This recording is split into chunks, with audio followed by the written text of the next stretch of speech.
Hi everyone, this is from CBIS academy. இன்னைக்கு நம்ம தினமணியோடைய current affairs தான் பார்க்க போகிறோம். முதலாவது பார்த்தீங்க அப்படின்னா G20 உச்சி மாநாடு தென்னாப்பிரிக்கா சென்றார் பிரதமர் மோடி. ஸோ இந்த டாபிக் பார்த்தீங்க அப்படின்னா group 1 main syllabus paper 3 international ஆர்கனைசேஷனில் வந்து கவர் ஆகும்.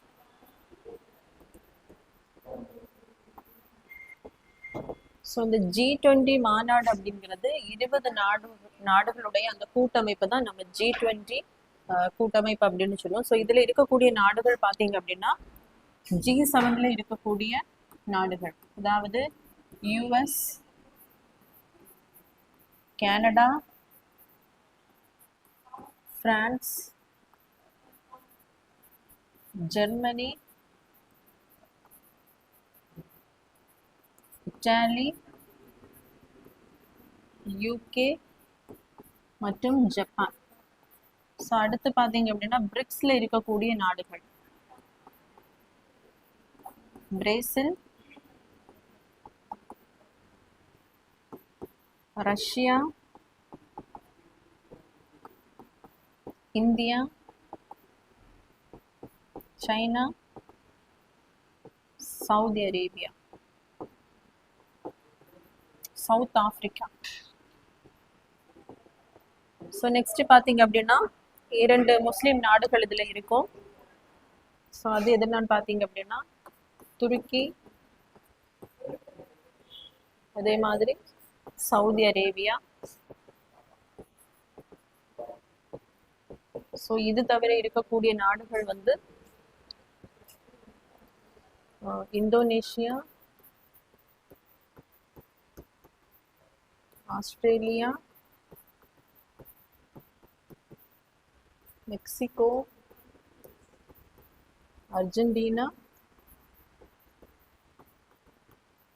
சவுத் கொரியா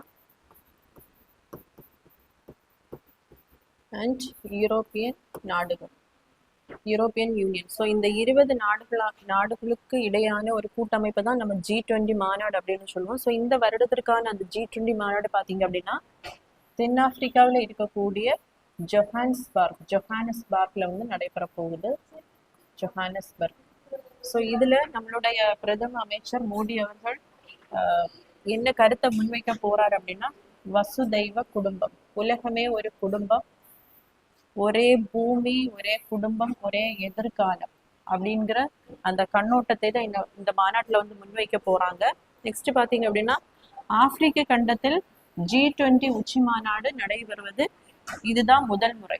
ஸோ நெக்ஸ்ட் பாத்தீங்க அப்படின்னா முதலா இந்த சவுத் ஆப்பிரிக்கா பாத்தீங்க அப்படின்னா ஃபவுண்டிங் மெம்பரா இருந்திருக்க மாட்டாங்க. 2023ல டெல்லியில வந்து இந்த கூட்டமைப்பு வந்து நடைபெறும் போதுதான் சவுத் ஆப்பிரிக்கா இதுல என்ன பண்ணிருப்பாங்க அப்படின்னா ஜாயின் பண்ணிருப்பாங்க.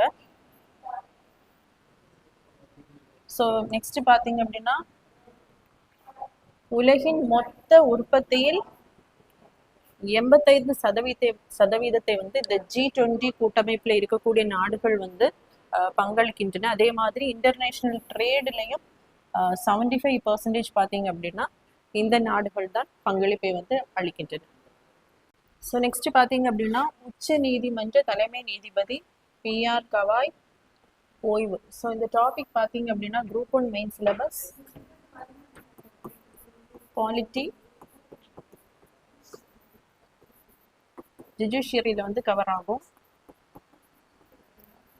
ஸோ இப்போ பார்த்தீங்க அப்படின்னா உச்ச நீதிமன்றத்தின் 52வது தலைமை நீதிபதி வந்து PR கவாயா இருந்திருப்பாரு. ஸோ நேற்று தான் அவர் வந்து அவருடைய பதவி காலம் வந்து நிறைவடைந்திருக்கும். ஸோ இவர் எப்போ பதவி ஏற்றிருப்பார் அப்படின்னு பார்த்தீங்கன்னா மே 14ஆம் தேதி.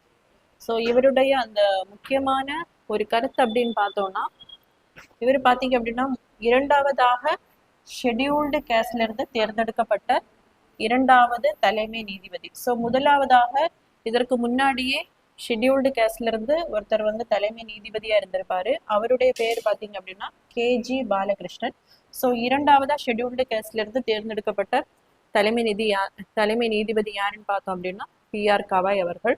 ஸோ இவர் பார்த்தீங்க அப்படின்னா பௌத்த மதத்தை சார்ந்த முதல் உச்ச நீதிமன்ற தலைமை நீதி. ஸோ எதன் அடிப்படையில வந்து இவருடைய பதவி காலம் முடிவடைந்தது அப்படின்னு பார்த்தோம்னா நம்ம கான்ஸ்டியூஷன்ல ஆர்டிகிள் 124. ஸோ ஆர்டிகிள் 124ல என்ன சொல்லப்பட்டிருக்கு அப்படின்னா உச்ச நீதிமன்றத்தின் தலைமை நீதிபதியோட அந்த வயது பார்த்தீங்கன்னா 65 வயது வரைக்கும் தான் அவர் என்ன பண்ணலாம் அப்படின்னா பதவியில இருக்கலாம். ஸோ இப்போ அவருடைய வயது வந்து 65 நிறைவடைந்ததனால் அவருடைய பதவி காலமானது இப்போ முடிவடைந்திருக்கு. ஸோ நெக்ஸ்டா வரக்கூடிய உச்ச நீதிமன்றத்தின் தலைமை நீதிபதி யாருன்னு பாத்தீங்கன்னா 53வது தலைமை நீதிபதி சூரியகாந்த் அவர்கள்.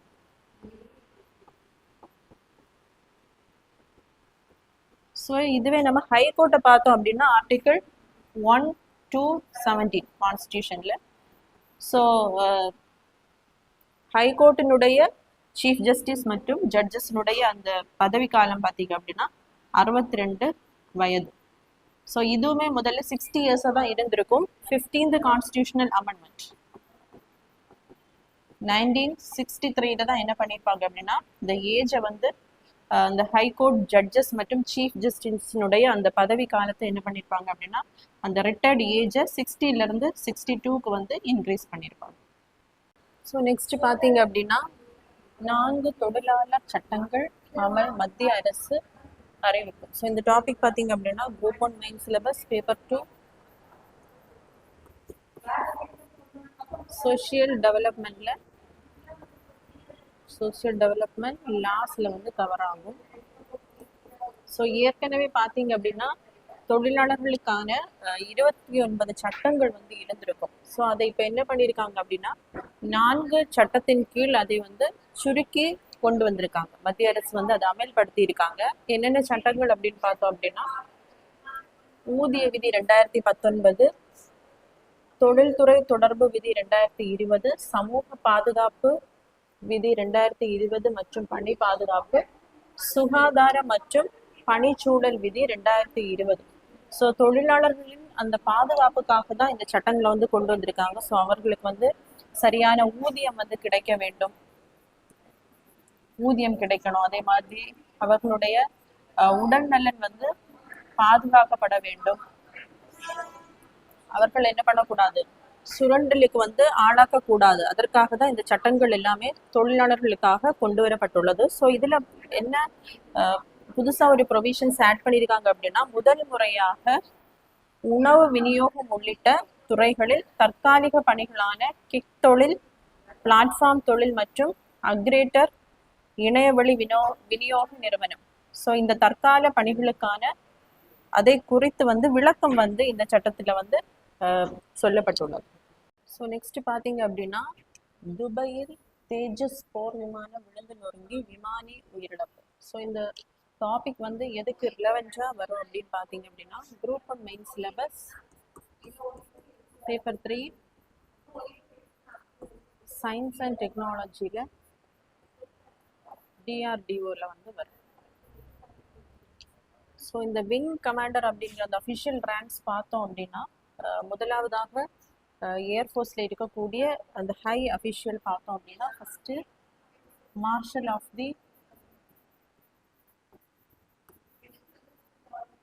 Of the air force. ஸோ இரண்டாவது அஃபிஷியல் ரேங்க் அப்படின்னு பார்த்தோம்னா ஏர் சீஃப் மார்ஷல். ஸோ மூன்றாவதாக பார்த்தீங்க அப்படின்னா ஏர் மார்ஷல். நான்காவதாக இருக்கக்கூடிய ஆஃபீஸர் ரேங்க் அப்படின்னு பார்த்தோம்னா ஏர் வைஸ் மார்ஷல். ஸோ ஐந்தாவதாக வரக்கூடியது வந்து ஏர் கமோடர்.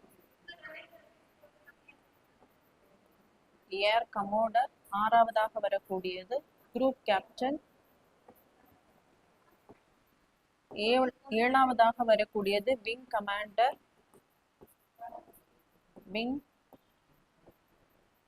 கமாண்டர். எட்டாவதாக வரக்கூடியது ஸ்குவாட்ரான் லீடர். ஸோ ஒன்பதாவது வரக்கூடியது லியூட்டினன்ட்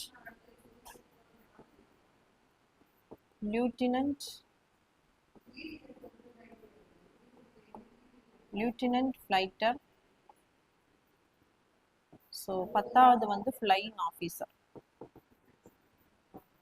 ஸோ ஏர்ஃபோர்ஸில் இருக்கக்கூடிய அந்த அஃபீஷியல் ரேங்க்ஸ் வந்து இந்த மாதிரி தான் இருக்கும். ஸோ இதில் 7ஆவதாக இருக்கக்கூடியதான் விங் கமாண்டர் அப்படின்ற அஃபிஷியல் ரேங்கு. ஸோ அதில் இருக்கிறவர் தான் இந்த தேஜஸ் போர் விமானம் வந்து விழுந்து நொறுங்கி அதில் வந்து இறந்து போயிருக்காரு. ஸோ இது பார்த்தீங்க அப்படின்னா 1984 தான் உள்நாட்டில் தேஜஸ் போர் விமானம் உருவாக்க திட்டம் வந்து தொடங்கப்பட்டிருக்கும்.